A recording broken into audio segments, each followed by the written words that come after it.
Alright guys, so today you're going to be working on one-step equations. This is the worksheet you'll be working on.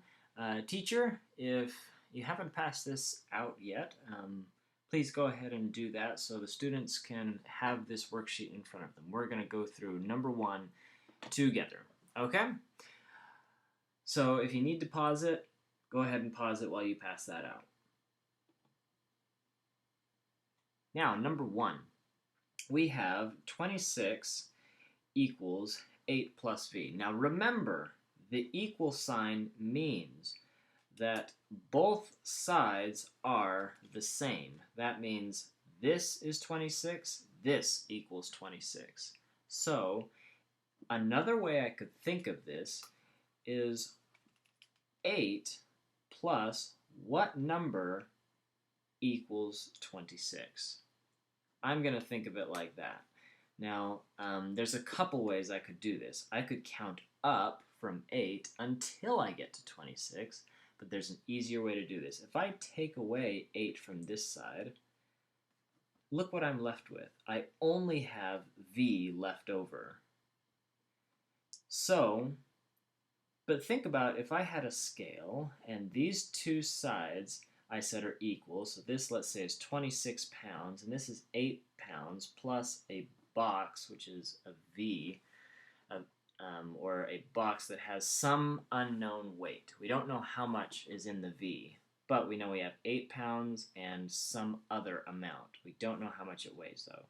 So if I take off 8 pounds, what's going to happen with the scale? Well, this side is much heavier because we took something off the other side.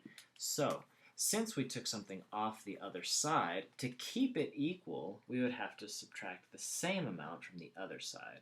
So 26 subtract 8 would end up giving me 18. Now 18 equals V. Well, that's simple enough, and we can check our answer. So I'm going to check my answer by taking the equation 26 equals 8 plus, but I'm not going to write v here. What do you think I'm going to write here? If you think you know the answer, raise your hand. Yes, I really want you to raise your hand. I know I'm not there, but I want you to raise your hand and think, do I know what number would go instead of v? Well, I hope you all raised your hand.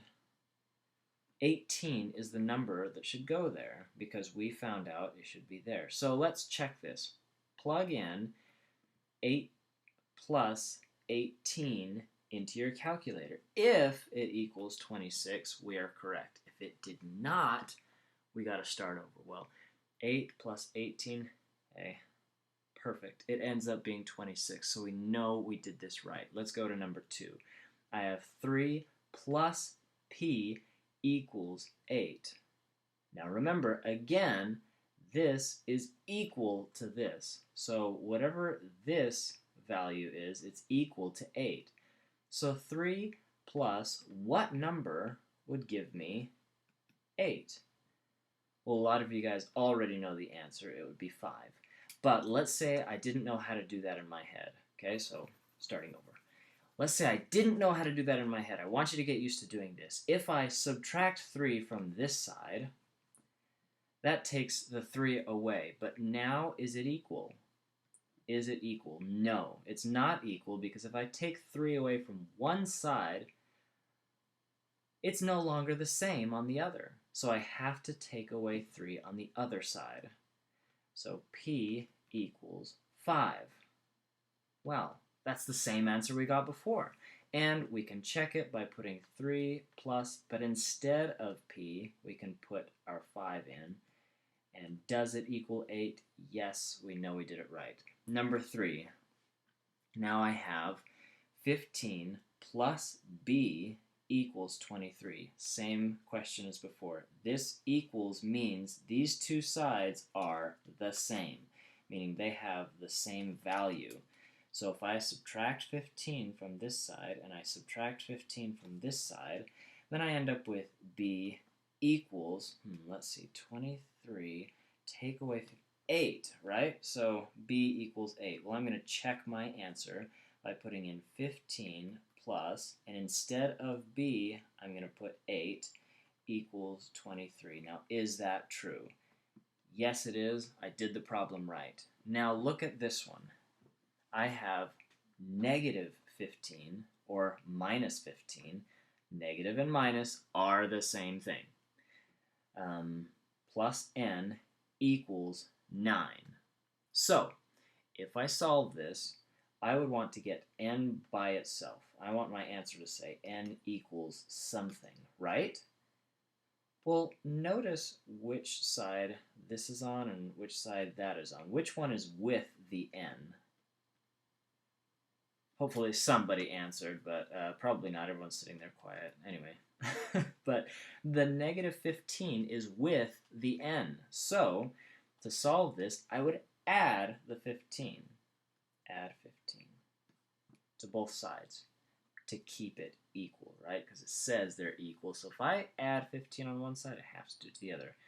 Now, you guys know that the opposite of subtract 15 is plus 15, which makes them both go away. I'm left with just n equals negative 9 plus 15. Now, this is a good time to get your calculator out, plug it in there, and you should end up with 6. Now, if I plug this back into my original equation, or in other words, I check my answer, I put negative 15. Instead of n, I'm going to put 6 equals negative 9. Is that true? Well, try it. Put this in your calculator, and if you push enter and you end up with negative 9, you did it right. And guess what? It does. That one is correct. Now, I'm going to show you what might happen as you get working. I might not be thinking clearly, and I might say, number 5, well, I could either subtract 4 or add 12. Now, which do I do? Let's say I was not thinking correctly, and I add 12 to this side. So I add 12 to that side. Now look what happens. Watch what happens. I do, m comes down, and 4 plus 12 is 16, and that equals, those are gone, so that's 0. Now, did I do anything wrong? No, I actually didn't. I did the same thing to both sides. I'm okay. Let me show you why. Now, if I subtract 16 from both sides, I'm going to bring this up to here, m equals negative 16. Now, a lot of you might be thinking, wait a minute, is that right? Well, let's check it. I'm going to put negative 16 instead of the m right here. So negative 16 plus 4 equals negative 12. Plug this in your calculator. Does it equal negative 12? Well, yeah, it does. So this is correct. Now let me show you the way that will make it a lot easier. Again, like I said, that's if I wasn't thinking clearly. But I'm still going to get the right answer. It's hard to mess up on these guys. You can do these. Let's say if I subtract 4 instead, because I want my answer to be m equals something. So I want to get rid of the one that's with m. So negative 12 minus 4, what do you know? It's negative 16. So either way, you will end up with the correct answer. It doesn't matter which side you get rid of, as long as your answer ends up being just the variable, or in other words, the letter, all by itself. I'm going to end with number 6 going really fast, okay? So I have x minus 7 equals 13. I'm going to add 7 to both sides. Why? Because I want to get rid of that minus 7, because it leaves me with just x, and I can find out x equals. So x equals 20. Am I done? Almost. I'm going to put 20 back in to the original equation. So 20 minus 7, does it equal 13? Yes. Then I'm done. All right, go ahead and finish the rest of this. Get as far as you can. When you're finished, turn it into the black basket. Thanks, guys.